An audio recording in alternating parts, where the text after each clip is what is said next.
سب سے پہلے ANP کے صوبائی صدر جناب ایمن ولی خان صاحب کا انتہائی مشکور ہوں کہ جنہوں نے اس سیمینار میں بطور اسپیکر مجھے مدعو کیا۔ اس کے علاوہ ANP کی جملہ لیڈرشپ اور کارکنان کا بھی مشکور ہوں جنہوں نے بادشاہ خان اور ولی خان اور 21ویں صدی کے عنوان سے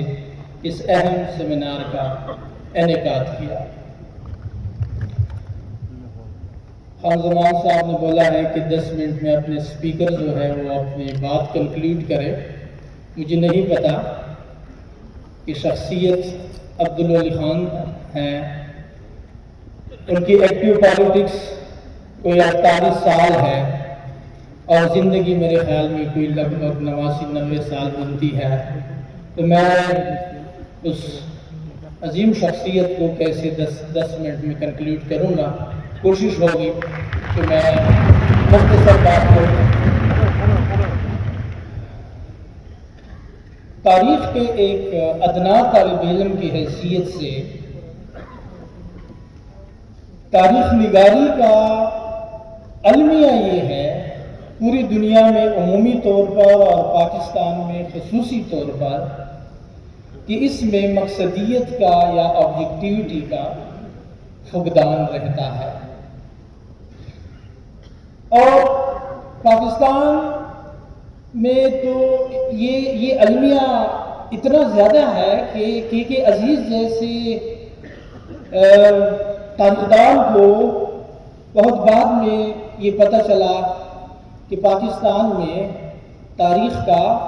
مرڈر ہو رہا ہے۔ وجہ یہ ہے کہ ہمارے پاس جو تاریخی مواد ہوتا ہے، جو ہسٹوریکل ڈیٹا ہوتا ہے، وہ ایک گیلی مٹی کی طرح ہے۔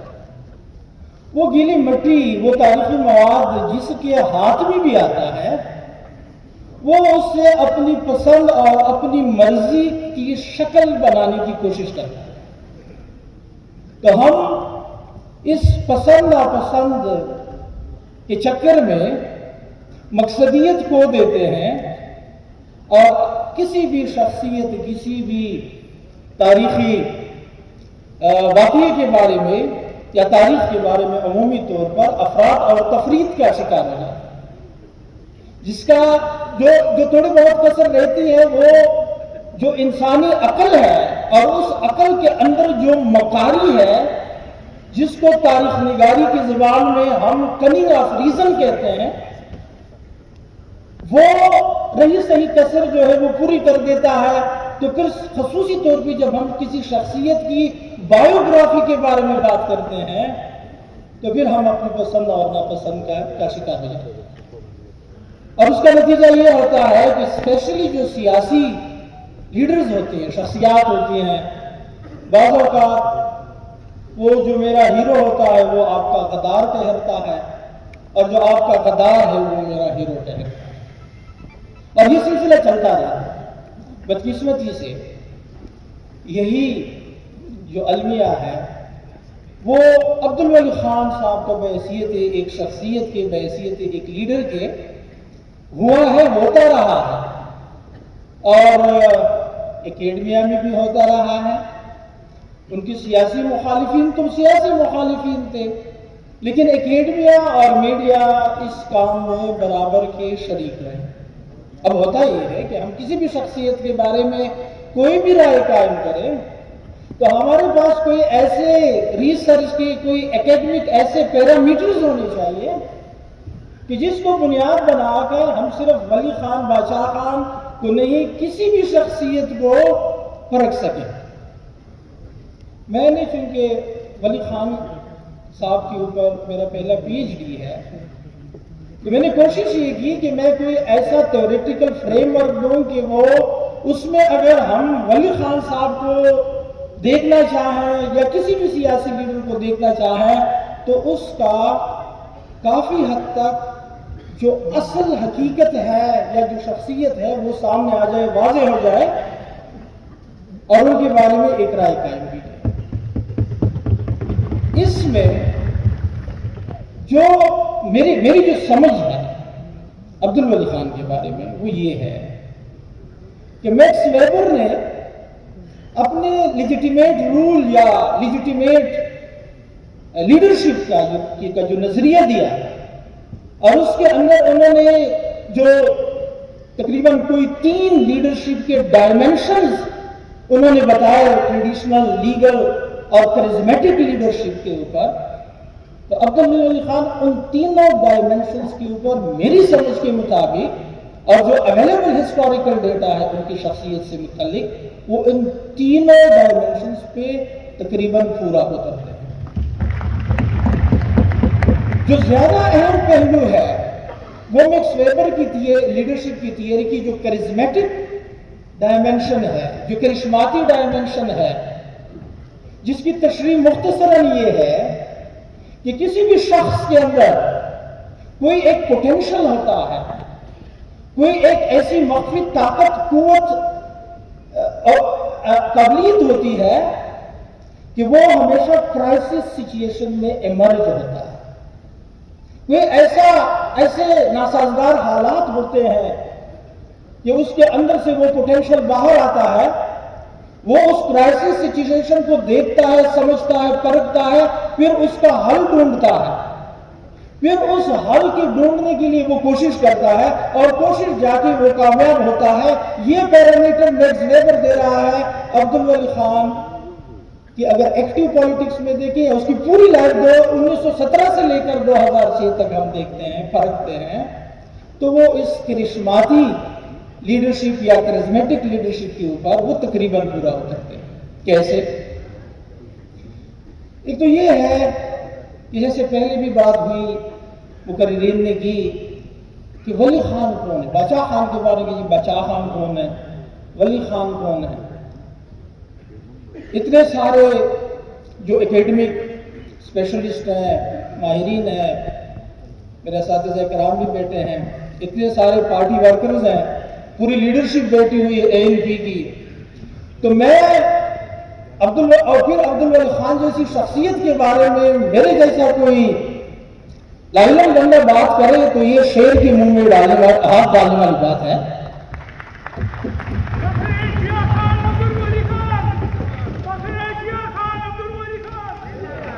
لیکن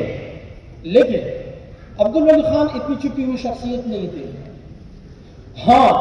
اس کو مس انڈرسٹوڈ کیا گیا، اس کو کنٹروورشل بنایا گیا۔ وہ ان کے مخالفین، جو بھی سیاسی مخالفین ہیں، وہ کرتے رہتے ہیں آپس میں، لیکن علمیہ جو اکیڈمک ہے، میڈیا ہے، اس نے زیادہ کیا ہے۔ مثال کے طور پہ عبدالعین ٹیلبٹ اپنی کتاب پاکستان اے ماڈرن ہسٹری کے اوپننگ سٹیٹمنٹ میں لکھتا ہے کہ عبداللہ ولی خان سے کسی صحافی نے پوچھا کہ بھئی آپ بتائیں کہ آپ پختون ہیں، آپ مسلمان ہیں، آپ پاکستانی ہیں، تو عبداللہ ولی خان نے جواب، این ٹیلبٹ لکھتا ہے اور عبداللہ ولی خان کے اپنی سٹیٹمنٹ بھی آن دی ریکارڈ ہے، عبداللہ ولی خان جواب دیتا ہے کہ میں جی ہزاروں سال کا پختون ہوں،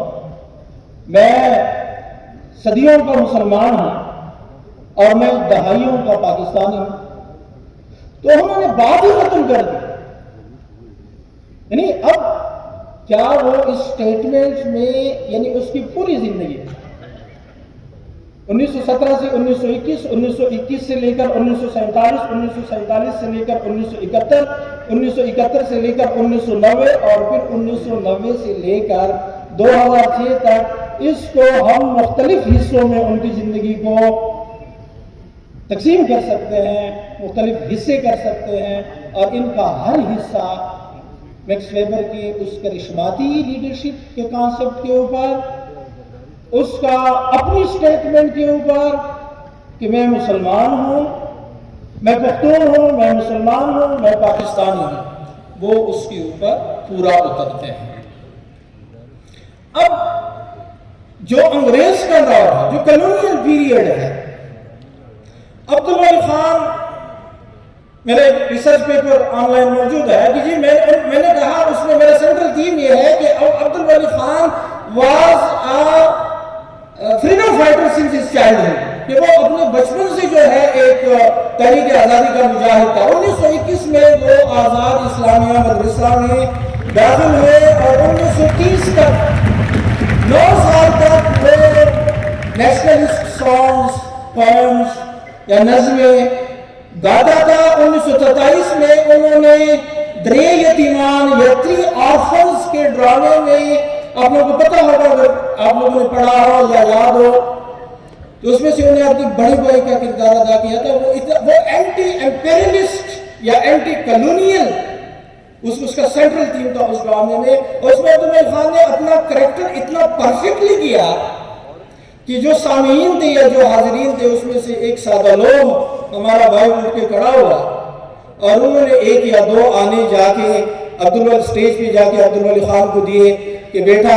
روئے نہیں، آپ خفا نہ ہو، یہ 1-2 آنے لے کر اپنے بھائیوں کے لیے کوئی خوراک خرید لیں۔ اتنا آرٹسٹک تھا وہ۔ 1930 میں ان کے اوپر جو عثمان زئی کے اوپر اٹیک ہوا اور اوپر بالکنی میں یہ لوگ بیٹھے ہوتے تو ولی خان ادھر ہی تھا۔ اس وقت ولی خان کی عمر 1917 سے 1930 تک 13 سال تھی۔ تو پھر انگریز نے اس کو وہاں سے پکڑ کے بالکنی سے نیچے گرایا اور ممکن تھا کہ وہ جو دوسرا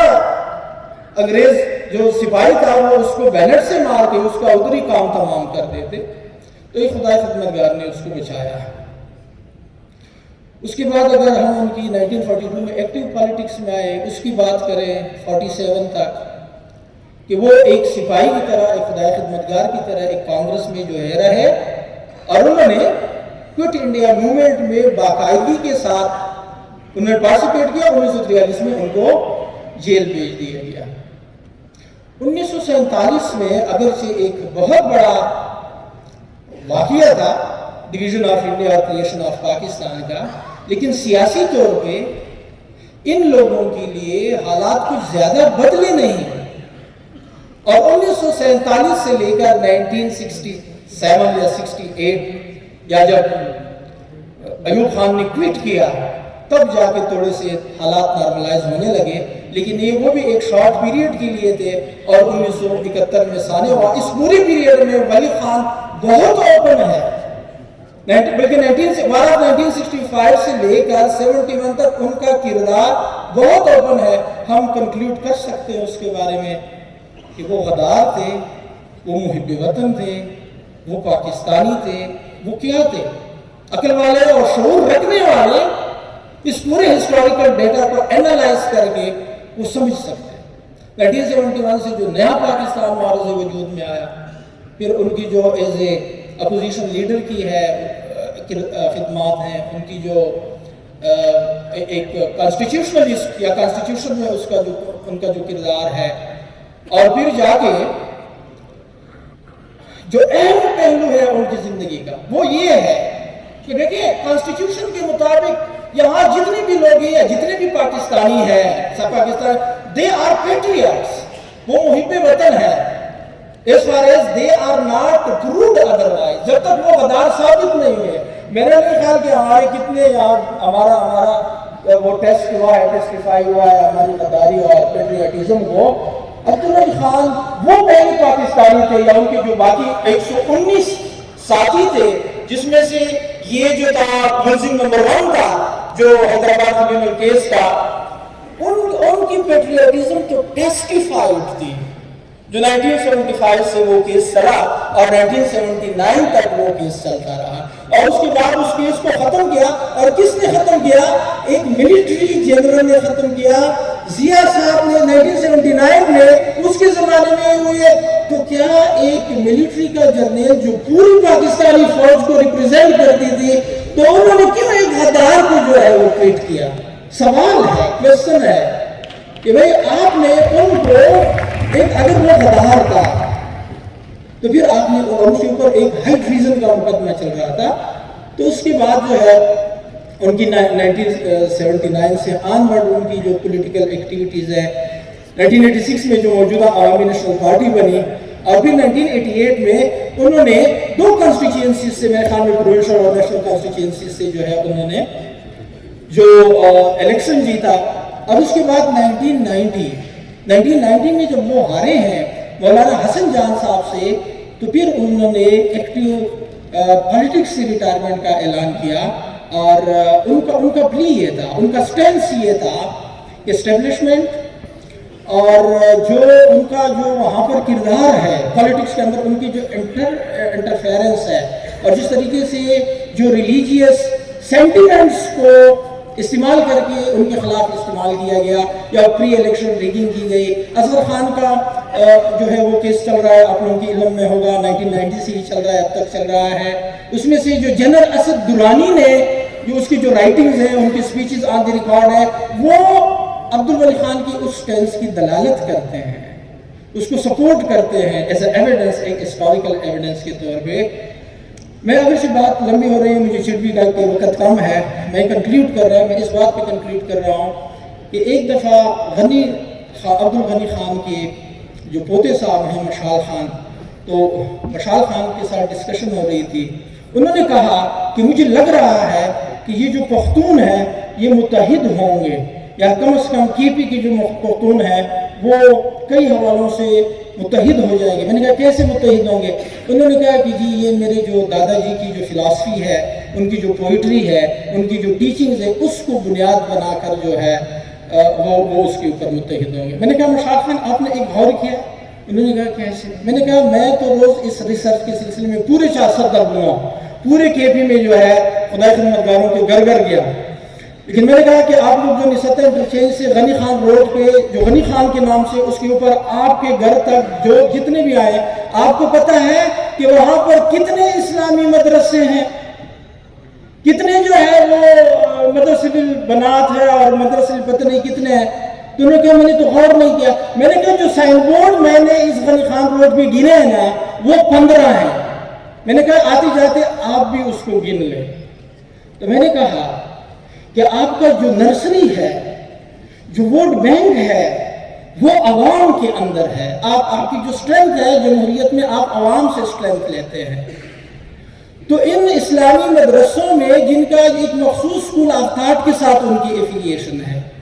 میں اس کے اوپر ڈیبیٹ نہیں کرتا کہ ہونا چاہیے یا نہیں ہونا چاہیے، لیکن وہاں پر ان کی ایک مخصوص اسکول آف تھاٹ ہے، ایک مخصوص ریلیجیو پولیٹیکل پارٹی کے ساتھ ان کی ایفیلیشن ہے۔ اور میں نے کہا کہ غنی خان کا جو فلسفہ ہے، ان کے لیے اس روڈ کے اوپر کتنے سینٹر ہیں؟ مجھے تو ایک سینٹر نظر نہیں آیا۔ اور جہاں جہاں پر ان سینٹروں میں جو یونیورسٹیز ہیں، جو اسکول ہیں، وہاں پر تو پابندی ہے، وہاں پر تو کسی سیاسی اس کے اوپر آپ بات نہیں کر سکتے۔ تو میں نے کہا یہ ایک سوال ہے کہ میں آپ کے سامنے ڈال رہا ہوں کہ اگر مولانا حسن جان صاحب جیتے ہیں تو ان کا ووٹ بینک زیادہ تھا، اس کی جو لوگ ہیں وہاں پر، اور اگر وہاں پر کسی نے انٹرفیئرنس بھی، آج ہم یہ رونا رو رہے ہیں کہ جی کے پی میں جو ہے وہ ایکسٹریمزم ہے، یہ اس میں ریلیجیس ایکسٹریمزم ہے، تو ہم نے اس کے لیے کیا کام کیا؟ اس کو پیسیفائی کرنے کے لیے ہم نے کتنا ایجوکیشن کو جو ہے وہ ایڈریس کیا ہے، چونکہ پولیٹیکل پارٹی کے پلیٹ فارم سے یہ سیمینار ہے، تو ان کی خدمت میں بھی، ان کے سامنے میں یہ سوال رکھ رہا ہوں۔ ڈیفینیٹلی ان لوگوں نے پریویس گورنمنٹ میں ایجوکیشن کے اوپر کافی سارا کام کیا، نیکسٹ بھی جو ہے ان سے یہی امید کی جا سکتی ہے، لیکن آپ کوالٹی ایجوکیشن لے کر آئیں گے، ایجوکیشنل انسٹیٹیوشنز کو دوام دیں گے، تو آپ اپنا فلسفہ ان دو لوگوں کا جو ہم یہاں جیسے آج ایک بڑا ہی کریٹیو اور پازیٹیو ایک عمل ہے یہ سیمینار جو ہے، یا اس طرح کی چیزوں کو پروموٹ کریں گے، پروپیگیٹ کریں گے، تو لوگ سمجھیں گے کہ اصل حقیقت کیا ہے، تاریخی حقیقت کیا ہے۔ میں نے ٹائم زیادہ لے لیا، اس کے لیے میں معافی طلبگار ہوں، شکریہ، تھینک یو۔